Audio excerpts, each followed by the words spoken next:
जय हिंद दोस्तों, मैं राजकुमार आप सभी का स्वागत करता हूं ज्ञानपीठ जीके पॉइंट के इस यूट्यूब चैनल पर।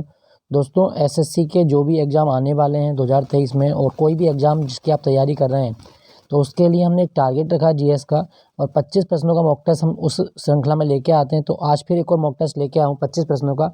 तो चलिए इसका अभ्यास करते हैं। दोस्तों, ये जो मॉक टेस्ट है इसमें आपको बहुत कुछ जानने मिलेगा जीएस के मामले में। तो चलिए, पहला प्रश्न आपकी स्क्रीन पर क्या कहता है? प्रतिवर्ष सुल्तान अजलान शाह कप कहाँ आयोजित किया जाता है? दोस्तों, सुल्तान अजलान शाह कप ना ये हॉकी की प्रतियोगिता होती है, ठीक है। हॉकी के लिए होता है ये, और ये हर साल मलेशिया में होता है। ऑप्शन ए इसका सही जवाब है। मलेशिया में होता है सुल्तान अजलान शाह कप, ठीक है। दोस्तों, मलेशिया की मुद्रा क्या है? रिंगित। मलेशिया की मुद्रा क्या है? रिंगित, याद रखना। और मलेशिया की संसद को दीवान निगारा कहा जाता है, ये भी आप याद रखना। मलेशिया की संसद का नाम क्या है? दीवान निगारा। इसकी राजधानी क्या है? कुआलालंपुर। कुआलालंपुर मलेशिया की राजधानी है। क्लियर दोस्तों? दोस्तों, यहाँ पे लिखा गया जर्मनी। आपसे क्वेश्चन पूछेगा जर्मनी की संसद का नाम क्या है, तो जर्मनी की संसद को बुंडसटैग कहा जाता है। क्लियर? और एक चीज़ मैं बता दूं आपको, जर्मनी की राजधानी क्या है? बर्लिन। जर्मनी की राजधानी क्या है? बर्लिन है, याद रखना। क्लियर? चलिए, यहाँ पे लिखा गया आपका दक्षिण कोरिया। दक्षिण कोरिया की राजधानी क्या है? सियोल। दक्षिण कोरिया की राजधानी सियोल और यहाँ की मुद्रा को वॉन कहा जाता है। क्लियर दोस्तों? याद रखिएगा। नेक्स्ट आपका, हीराकुंड बांध भारत के किस राज्य में है? दोस्तों, हीराकुंड बांध की बात करें तो ये महानदी पर बना हुआ है और ये भारत का सबसे लंबा बांध है, तो ये उड़ीसा राज्य में। ऑप्शन सी इसका सही जवाब है, ठीक है। और कौन सी नदी पर है? महानदी पर। इतना जरूर ध्यान रखना, क्योंकि बांधों के बारे में नदी से क्वेश्चन भी आते हैं। तो हीराकुंड बांध भारत का सबसे लंबा बांध है और ये महानदी पर है। दोस्तों, उड़ीसा की बात हो रही है ना, उड़ीसा में एक झील भी याद रखना, चिल्का झील। एशिया की सबसे बड़ी खारी झील है ये चिल्का झील उड़ीसा में है और ये महानदी के डेल्टा पर ही बनती है। क्लियर दोस्तों? दोस्तों, उड़ीसा में 2 ही टाइगर रिजर्व हैं, एक आपका सिमलीपाल टाइगर रिजर्व और एक आपका Satkosia tiger reserve. Similipal tiger reserve और दूसरा आपका सतकोसिया टाइगर रिजर्व। 2 ही टाइगर रिजर्व आप याद रखिएगा, सिमलीपाल और सतकोसिया। एक भीतरकनिका नेशनल पार्क भी है उड़ीसा में। उड़ीसा में आपको एक चीज़ ध्यान रखनी है, यहाँ पर एक खान है आपकी बड़ी फेमस, बादाम पहाड़ की खान। तो उड़ीसा में बादाम पहाड़ की खान जो है ये लोहे के लिए प्रसिद्ध है। बादाम पहाड़ की खान किसके लिए जानी जाती है? तो ये लोहा एस्के के लिए जानी जाती है, ठीक है। लोहे के लिए जानी जाती है बादाम पहाड़ की खान। क्लियर? नेक्स्ट आपका, रिंग बर्म नामक बीमारी किसके कारण होती है? दोस्तों, रिंग बर्म बीमारी होती है कवक से। ऑप्शन ए इसका सही जवाब है। कवक मतलब ये फंगस होता है, ठीक है। दोस्तों, कवकों का अध्ययन क्या कहलाता है? माइकोलॉजी। माइकोलॉजी कवकों का अध्ययन कहलाता है, याद रखिएगा। कौन सा कवक आप खा सकते हैं? मशरूम। मशरूम एक कवक होता है जिसको आप अपने सब्जी के रूप में यूज कर सकते हो, तो मशरूम को आप खा सकते हो। क्लियर? दोस्तों, यहाँ पे लिखा गया आपका वायरस। क्या आपको पता है कि वायरस की खोज किसने की थी? इवानोवस्की ने की थी। वायरस की खोज किसने की? इवानोवस्की। और दुनिया का पहला वायरस कौन सा था? TMB virus, tobacco mosaic virus. ये तंबाकू की पत्तियों में खोजा गया था इवानोवस्की के द्वारा। वायरस ना तो सजीव है और ना ही निर्जीव, बल्कि सजीव और निर्जीव के बीच की कड़ी है वायरस। क्लियर? नेक्स्ट पंक्ति में चलते हैं।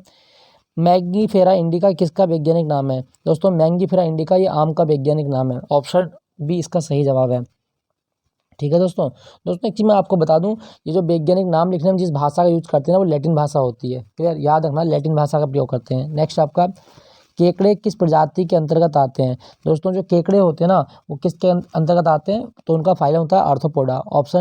Option C arthropoda. क्या आपको पता है कि केकड़े का जो कंकाल होता है, जो स्केलेटन होता है, किसका बना होता है? काइटिन का बना होता है। केकड़े का जो बाह्य खोल है ना, वो काइटिन का बना होता है, आप याद रखिएगा। आर्थ्रोपोडा इसका सही जवाब है। नेक्स्ट आपका, भारत के राष्ट्रीय प्रतीक पर उल्लेखित सत्यमेव जयते कहाँ से लिया गया है? दोस्तों, सत्यमेव जयते जो लिया गया ना, ये मुंडक उपनिषद से लिया गया है। मुंडक उपनिषद, याद रखिएगा। इसके ऑप्शन दूसरे स्लाइड में है। तो मुंडक उपनिषद से लिया गया है सत्यमेव जयते। इसका अर्थ क्या होता है? कि अंत में सत्य की विजय होती है, सत्य की ही विजय होती है। नेक्स्ट प्रश्न, तो इसके ऑप्शन आप देख सकते हैं, ये आपका ऑप्शन सी मुंडक उपनिषद। नेक्स्ट आपका, संभारिक क्या होते हैं? दोस्तों, संभारिक, देखो संभारिक का मतलब क्या होता है? संभारिक का मतलब ये है कि समान परमाणु द्रव्यमान हो लेकिन परमाणु संख्या अलग अलग हो, ठीक है। परमाणु द्रव्यमान समान और परमाणु भार परमाणु क्रमांक अलग। जैसे आप ऐसे मानिएगा, 18 आर्गन 40, जैसे 19 पोटेशियम 40, जैसे 20 कैल्शियम 40। मतलब देख रहे हैं आप, यहाँ पे सबका जो परमाणु क्रमांक है वो समान है। तो ये समस्थानिक परमाणु क्रमांक अलग अलग है, 18, 19, 20, लेकिन द्रव्यमान संख्या 40, यहाँ भी 40 है, यहाँ भी 40 है। तो ऐसे तत्व, ऐसे परमाणु जिनका परमाणु द्रव्यमान समान होता है किंतु परमाणुओं की संख्या अलग अलग होती है उनको समभारिक कहा जाता है। तो इसका सही जवाब क्या होगा? समान भार किंतु विभिन्न विभिन्न परमाणु संख्याएं। ऑप्शन एक ही सही आ रहा है आपका। भार समान होना चाहिए और जो परमाणु क्रमांक है वो आपका अलग हो। ऑप्शन ए इसका सही जवाब है। क्लियर दोस्तों? चलिए अगले प्रश्न की ओर चलते हैं। प्रसिद्ध बृहदेश्वर मंदिर ये भारत के किस शहर में है? दोस्तों बृहदेश्वर मंदिर ये चोल वंश के राजाओं द्वारा बनवाया गया था और ये तंजौर में मिलेगा आपका। तंजौर, और तंजौर कहाँ पर है आपका? तंजौर को तंजावुर भी बोलते हैं, तमिलनाडु की बात हो रही है। ठीक है, बृहदेश्वर मंदिर, और ये दुनिया की पहली मतलब बिल्डिंग है जो ग्रेनाइट पत्थर से बनाई गई थी। ग्रेनाइट पत्थर से, ठीक है, ग्रेनाइट पत्थर से बनने वाली दुनिया की पहली इमारत बृहदेश्वर मंदिर है, आप याद रखिएगा। दोस्तों यहाँ पे लिखा गया मदुरई। मदुरई में एक मंदिर है मीनाक्षी मंदिर, बहुत बहुत इंपॉर्टेंट है। मीनाक्षी मंदिर कहाँ पर है? तो मदुरई शहर में है, तमिलनाडु में। और एक चीज़ मैं बता दूँ दोस्तों आपको कि ये मदुरई शहर ना बैगई नदी के तट पर है। बैगई नदी, यहाँ पे नदी बहती है बैगई नदी, एग्जाम में पूछ लेता है, आप याद रखिएगा। ठीक है, और दक्षिण भारत के जो मंदिर बनते हैं ना ये द्रविड़ शैली में बनते हैं। अगर एग्जाम में क्वेश्चन आए कि दक्षिण भारत के जो मंदिर हैं वो किस शैली में बनते हैं, द्रविड़ शैली में बनते हैं, याद रखिएगा। नेक्स्ट आपका मैथिली मुख्य रूप से किस राज्य में बोली जाने वाली भाषा है? Option A Bihar. मैथिली भाषा बिहार में बोली जाती है। ठीक है दोस्तों। दोस्तों क्या आपको पता है कि बिहार भारत का राज्य कब बना था? 22 मार्च 1912 को बिहार भारत का राज्य बना था। राजधानी पटना है इसकी, और बिहार में एक ही टाइगर रिजर्व है, वाल्मीकि टाइगर रिजर्व। याद रखिएगा, वाल्मीकि टाइगर रिजर्व कहाँ पर है? बिहार में। एक चीज़ मैं आपको और बताऊं दोस्तों, बिहार का ना एक डांस बड़ा पूछता है आपके एग्जाम में, विदेशिया और जटा जटिन। तो जटा जटिन कहाँ का डांस है? बिहार का। और विदेशिया कहाँ का डांस है? बिहार का ही डांस है। भारत में सबसे ज़्यादा लीची कहाँ होती है? भारत में सबसे ज़्यादा लीची बिहार में ही होती है, याद रखिएगा। नेक्स्ट आपका उसेन बोल्ट किस खेल से संबंधित हैं? दोस्तों उसेन बोल्ट की हम बात करें तो ये आपका धावक है, और इसका सही आंसर क्या बनेगा आपका? तो धावक को हम क्या बोलेंगे? एथलेटिक्स। ऑप्शन सी इसका सही जवाब है, एथलेटिक्स। ठीक है, याद रखिएगा। जमैका के खिलाड़ी हैं, जमैका वेस्ट इंडीज में आते हैं या शायद आपके अफ्रीका वाले क्षेत्र में, तो ये आप याद रखिएगा। नेक्स्ट आपका कौन सा नियम कहता है कि बुरा पैसा संचरण में अच्छा पैसा बाहर करता है? मतलब क्या है कि खराब मुद्रा जो अब चली जाती है किसके आने से? नई मुद्रा। तो ये किसका नियम है? दोस्तों ग्रेशम का नियम ये कहता है। ऑप्शन सी इसका सही जवाब है, ग्रेशम का नियम। इसमें कहा गया है यदि किसी देश में घटिया और उत्कृष्ट दो प्रकार की मुद्राएं एक साथ चलती हैं तो घटिया मुद्रा जो है वो उत्कृष्ट मुद्रा के आने से बाहर हो जाती है। ठीक है, जैसे आपके नए नोट आ गए तो मार्केट से पुराने जो कटे फटे नोट होते हैं ना वो बाहर हो जाते हैं, ये ग्रेशम का नियम होता है। ठीक है, नेक्स्ट प्रश्न की ओर चलते हैं। CFC के उत्पादन को घटाने के लिए कौन सा प्रोटोकॉल साइन किया गया है? दोस्तों CFC को घटाने के लिए हमारा प्रोटोकॉल है मॉन्ट्रियल प्रोटोकॉल। ऑप्शन सी इसका सही जवाब है, मॉन्ट्रियल प्रोटोकॉल। और मॉन्ट्रियल प्रोटोकॉल कब साइन हुआ था? 16 सितंबर 1987 को ये साइन किया गया था। ठीक है, आप याद रखिएगा। और इसका मेन उद्देश्य और क्या है? ओजोन परत का संरक्षण करना, जो ओजोन लेयर है उसको खराब होने से बचाना, उसको डैमेज होने से बचाना, याद रखिएगा। CFC ओजोन परत का दुश्मन है, क्लोरोफ्लोरोकार्बन इसे कहा जाता है। हमारी ओजोन परत सबसे ज़्यादा डैमेज होती है वो इसी से होती है, याद रखिएगा। और वर्ल्ड ओजोन डे कब होता है? 16 सितंबर को विश्व ओजोन दिवस मनाया जाता है। क्लियर, याद रखिएगा। नेक्स्ट आपका अगला क्वेश्चन संख्या है आपकी क्वेश्चन संख्या 13। ठीक है, 12 हो गया था। देखते हैं मेलेकाइट किसका एस्क है? दोस्तों मेलेकाइट जो एस्क होता है ना ये किसका होता है? ये कॉपर का होता है। ऑप्शन डी इसका सही जवाब है, कॉपर। एक चीज़ ध्यान रखना, कॉपर दुनिया की पहली धातु थी जिसका प्रयोग मानव ने शुरू किया था। और मैं आपको एक चीज़ बता दूं, राजस्थान में एक जगह है आपकी खेतड़ी, राजस्थान में खेतड़ी झुंझुनू जिले में आती है। तो खेतड़ी जो मतलब जगह है ये कॉपर के भंडार के लिए जानी जाती है। खेतड़ी से तांबा निकलता है बहुत बड़े स्तर पर। ठीक है, तो मेलेकाइट किसका है? इसका कॉपर का। यहाँ ऑप्शन में लिखा गया आपका लेड। देखो पहले तो लेड का संकेत याद रखिएगा Pb, और इसका जो और होता है ना वो गैलेना होता है। लेड का एस क्या है? गैलेना होता है। ठीक है, याद रखिएगा। अच्छा मरकरी का संकेत क्या होता है? वो होता है आपका Hg, और इसका एस क्या होता है? सिनेबार होता है। ठीक है, याद रखिएगा। क्लियर, नेक्स्ट पॉइंट की चलते हैं। अच्छा क्या आपने पढ़ा कभी इटाई रोग क्या होता है? वो तो कैडमियम से होता है, लेकिन कभी क्वेश्चन आए ना कि मीना माता रोग किससे होता है? यदि पेयजल में पारे का प्रदूषण बढ़ता है तो इससे मीना माता रोग हो सकता है। तो आप याद रखिएगा मरकरी से होता है मीना माता रोग। नेक्स्ट आपका पुणे कभी कभी किसकी राजधानी के रूप में जाना जाता था? दोस्तों पुणे जो होता है ना ये पेशवाओं की राजधानी था। ऑप्शन डी इसका सही जवाब है, पेशवाओं की राजधानी था पुणे। क्या आपको पता है कि दक्कन की रानी कहा जाता है इस शहर को? दक्कन की रानी किसे कहा गया है? तो पुणे शहर को दक्कन की रानी कहा जाता है। दक्कन का पठार आप सुने होंगे, तो दक्कन के पठार की रानी पुणे शहर को कहा जाता है। क्लियर दोस्तों, एक चीज़ मैं बता दूं, भारत में राष्ट्रीय जल अकादमी कहाँ पर है? तो भारत में राष्ट्रीय जल अकादमी पुणे में है। याद रखना, इसके बारे में पूछ सकता है, राष्ट्रीय जल अकादमी पुणे। और भारत में नेशनल इंस्टीट्यूट ऑफ बायोलॉजी, राष्ट्रीय विषाणु विज्ञान संस्थान भी कहाँ पर है? पुणे में। और सीरम संस्थान भी कहाँ पर है? पुणे में। नेक्स्ट आपका, विश्व में कुल देशों की संख्या कितनी है? दोस्तों, विश्व में कुल देशों की संख्या 195 है। ऑप्शन डी इसका सही जवाब है। और सबसे ज़्यादा देश कौन से महाद्वीप में आते हैं? अफ्रीका महाद्वीप में 54 देश हैं। अफ्रीका महाद्वीप में 54 देश हैं, याद रखिएगा। नेक्स्ट आपका, पृथ्वी के बारे में कौन सी बात गलत कही गई है? ओके, ऑप्शन पढ़ लेते हैं। पृथ्वी के बारे में कौन सी बात गलत कही गई है? पहला इसमें, पृथ्वी सबसे घना ग्रह है। चलो, यह 5वां सबसे बड़ा ग्रह है। ये भी 5वां सबसे बड़ा ग्रह है। अच्छा, और कौन सा है? इसे लाल ग्रह भी कहा जाता है। अच्छा, और यह सूर्य से तीसरा ग्रह है। हमें बताना है कि पृथ्वी के बारे में कौन सी बात गलत कही गई है। तो क्या इसको लाल ग्रह कहा जाता है? ये तो गलत हो गया ना। लाल ग्रह तो मंगल को कहा जाता है। तो इसका ऑप्शन सी जो है ना, ये गलत हो गया आपका। ठीक है, बाकी घना ग्रह है, 5वां बड़ा ग्रह है, और सूर्य से तीसरा है। हाँ, बिल्कुल सही है। हाँ, अगर आपसे पूछा जाए पृथ्वी की त्रिज्या कितनी है? 6371 किलोमीटर। पृथ्वी की त्रिज्या कितनी है? 6371 किलोमीटर। और पृथ्वी का द्रव्यमान 6 × 10⁻24 किलोग्राम है। 22 अप्रैल को विश्व पृथ्वी दिवस मनाया जाता है। और पृथ्वी को नीला ग्रह कहा जाता है।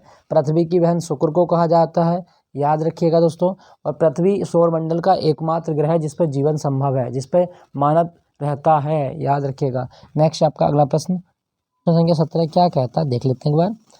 एक रंगभेद विरोधी कार्यकर्ता को दक्षिण अफ्रीका द्वारा वर्ष 1962 में 27 वर्षों तक कारावास में रखा गया। इनका नाम क्या है? दोस्तों, इनका नाम है नेल्सन मंडेला। मंडेला को रंगभेद नीति का विरोध करने के चलते 27 साल तक जेल में रखा गया। और कौन से द्वीप पर इनको जेल में रखा गया था? रोबेन द्वीप पर।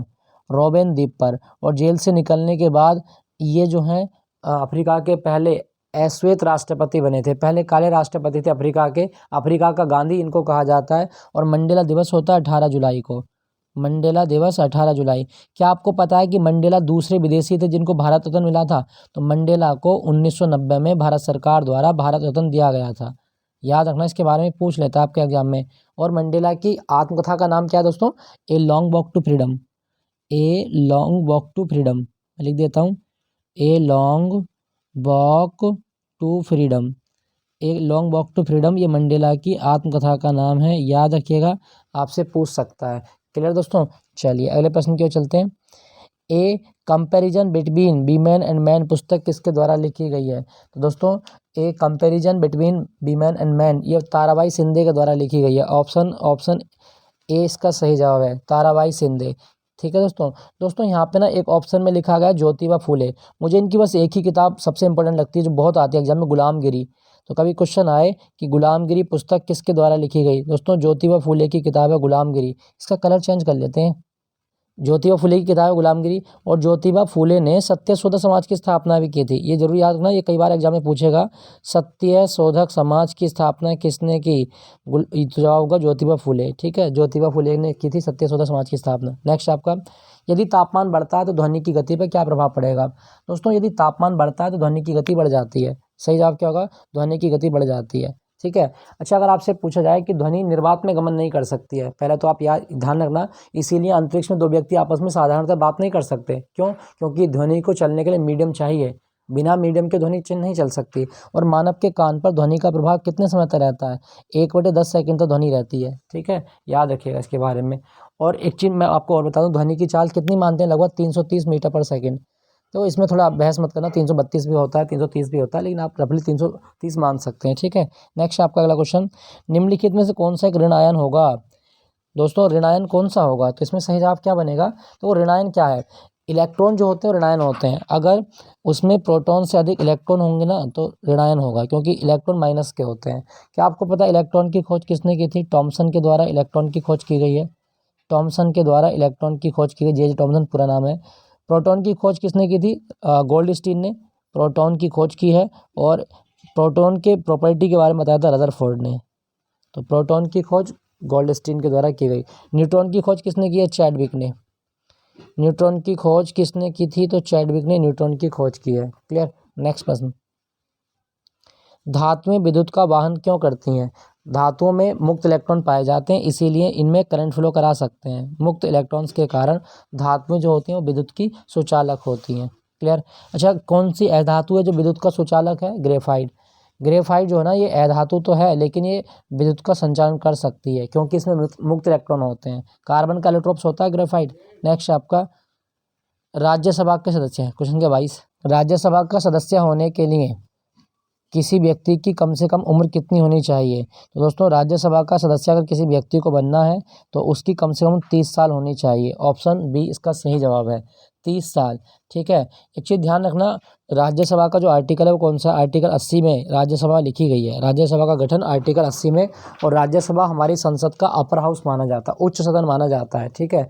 अगर लोकसभा का मेंबर बनना है तो 25 वर्ष, राष्ट्रपति, उपराष्ट्रपति और राज्यपाल बनना है तो 35 वर्ष, गांव का प्रधान बनना है तो 25 वर्ष, और वोट डालना है तो 18 वर्ष की आयु आपको होनी चाहिए। क्लियर, याद रखें। नेक्स्ट आपका, भारतीय संविधान में कितनी अनुसूचियां हैं? दोस्तों, भारतीय संविधान में वर्तमान में हम बात करें तो इनकी संख्या है आपकी 12 अनुसूचियां, लेकिन मूलतः कितनी थी? 8। ठीक है। 9वीं अनुसूची हमने जब पहला संविधान संशोधन करा तब जोड़ी 1951 में। 10वीं अनुसूची हमने जोड़ी थी 52वें संविधान संशोधन के द्वारा, 10वीं अनुसूची, और ये दल बदल संबंधित है। 11वीं अनुसूची पंचायती राज से संबंधित है, और 12वीं अनुसूची नगर निकायों के प्रशासन से संबंधित है। ठीक है दोस्तों, याद रखना। अच्छा, क्या भी आपसे पूछा जाए कि भारतीय संविधान दिवस कब मनाया जाता है? 26 नवंबर को, और संविधान के प्रत्येक पृष्ठ पर किसके साइन है, या भारत का संविधान किसने अपने हाथ से लिखा है? प्रेम बिहारी नारायण रायजादा ने भारत का संविधान अपने हाथ से लिखा है। ठीक है, याद रखिएगा। अंतर्राष्ट्रीय ओलंपिक दिवस कब होता है? दोस्तों, अंतर्राष्ट्रीय ओलंपिक दिवस 23 जून को होता है। क्यों? क्योंकि 23 जून 1894 को अंतर्राष्ट्रीय ओलंपिक समिति बनी थी। 23 जून 1894 को अंतर्राष्ट्रीय ओलंपिक समिति बनी, जिसका मुख्यालय कहाँ पर है? लॉजेन में है। ठीक है। तो अंतर्राष्ट्रीय ओलंपिक दिवस 23 जून को मनाया जाता है। नेक्स्ट आपका, 12 ईयर्स ए स्लेव नामक पुस्तक के लेखक कौन है? तो 12 ईयर्स ए स्लेव पुस्तक किसने लिखी है दोस्तों? ये लिखी है आपकी सोलोमन नॉर्थअप पायरेट ने लिखी है। ऑप्शन सी इसका सही जवाब है। ठीक है दोस्तों, याद रखिएगा। अच्छा, यहाँ पे लिखा गया है चेतन भगत का एक उपन्यास भी है, टू स्टेट उपन्यास किसका है? चेतन भगत का। तो ये थे आज के 25 प्रश्न जिनका अभ्यास हमने किया। आई होप ये सेशन आपको मज़ेदार लगा होगा। मज़ेदार लगा हो तो एक लाइक ज़रूर कीजिएगा। मिलता हूँ आपको अगले मॉक टेस्ट के साथ में। Thank you for watching Gyanpeeth ji के पॉइंट।